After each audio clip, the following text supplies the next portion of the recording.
Since the iPad first hit the market a couple of years ago, most tablets have been really made for media consumption, watching movies, listening to music, but now playtime is over with Lenovo's ThinkPad Tablet, the first Android slate to move tablets out of the bathroom and into the boardroom. Let's take a closer look.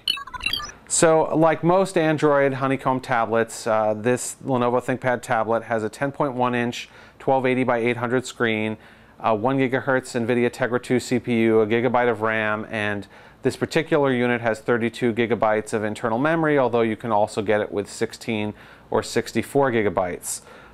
Just taking a quick look around at the ports on this thing, which weighs 1.6 pounds, so it's about on par with other devices this size. You'll see over here on the right side we've got a docking port, which we don't actually have a lot of use for. We've got a micro USB port which we can charge over, although you really need to plug it into the outlet to charge. But the good news is that it will use a standard micro USB cable, so if you lose the one that it comes with, you can get another one easily. You've got your HDMI out, and of course your microphone jack, which you're going to need once you hear the audio on this thing. Over here on the top you've got your power button, and over here around the side you've got your volume buttons, and here on the bottom you've got something really nice that you don't see on every tablet, which is a full-size USB port. What can you do with a full-size USB port? Well, you can attach a USB storage drive, such as a flash drive, and you can copy files to and from it. You can also attach an external keyboard or mouse to this, and you use it to attach the keyboard dock, which we'll look at in a few minutes. So very versatile, useful thing. Looking at the front here, we've got a very bright screen that's made out of scratch-resistant Gorilla Glass, so it's made to be durable. And you can just tell from looking at this thing and feeling it, it feels really, really solid in your hand. Obviously, you've got your front-facing 2-megapixel camera over here, and on the back you've got a standard 5-megapixel camera, and something we really love, little Terminator eye next to the ThinkPad logo is a nice touch. On the side here you'll see something that's really, really, really critical, which is the stylus. This does not come standard. It's a $30 accessory, but you'd have to be a fool not to pay the $30 for it because it gives you a lot of versatility. So Lenovo has made a few welcome changes to the standard Android Honeycomb OS. You'll see here on our home screen desktop that we've got the Lenovo Launcher, which is a nice little widget here that allows you to launch a movie app, your email, your e-reader, music, or your web browser right from the home screen. You can configure which apps these launch. By default, this launches Zinio, a magazine app, and this launches Slacker, and this launches MSpot Movies, which is a bundled movie rental service, and this just launches Gmail, but you can change what those do by going into the settings, which is kind of nice. So Lenovo has some really great apps that they've preloaded on here, but the most interesting and the most useful is MyScript Notes Mobile. What this application does is it works only in portrait mode. It allows you to create your own handwritten notes, and it translates your handwriting into text, provided that, of course, that you're using the included stylus.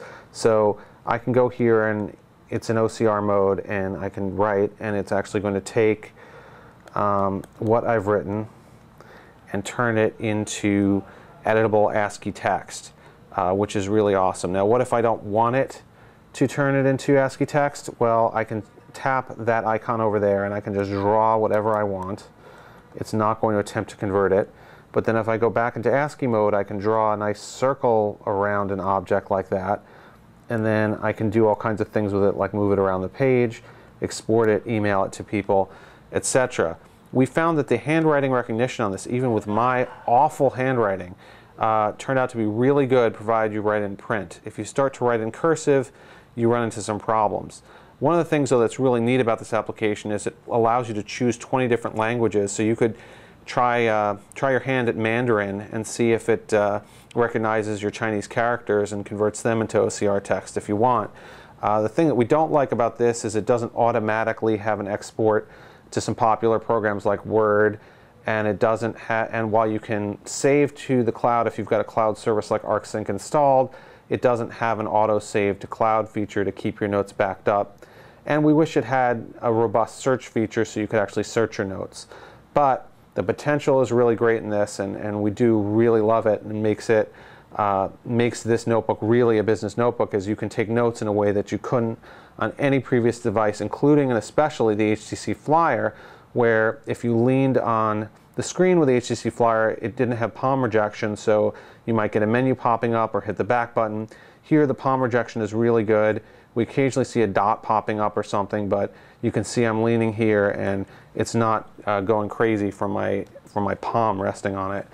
So that's a really great feature, and we love the Notes Mobile application on this and hope it gets even better in the future. Here we have Lenovo's keyboard Folio, and you'll notice that it looks a lot like a ThinkPad keyboard, and it feels a lot like one too, which is fantastic.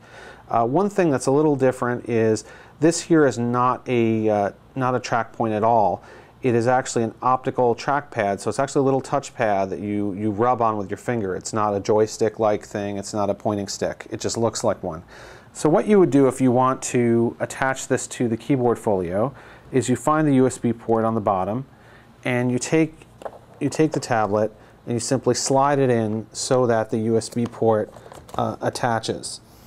And you'll notice that there's no power, no battery, no wireless on the keyboard. The keyboard gets all of its power and data directly from the tablet.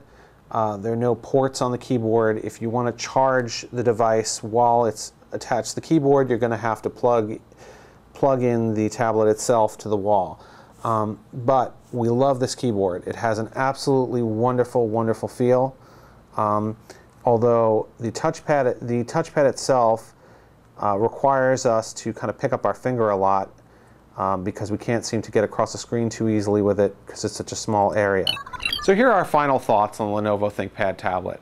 We really, really like this device for anyone who wants to put productivity first, whether you're a student or in business or you're a large corporation looking for something that is enterprise friendly. Lenovo ThinkPad Tablet is for you, and you've got to get that $30 stylus with it.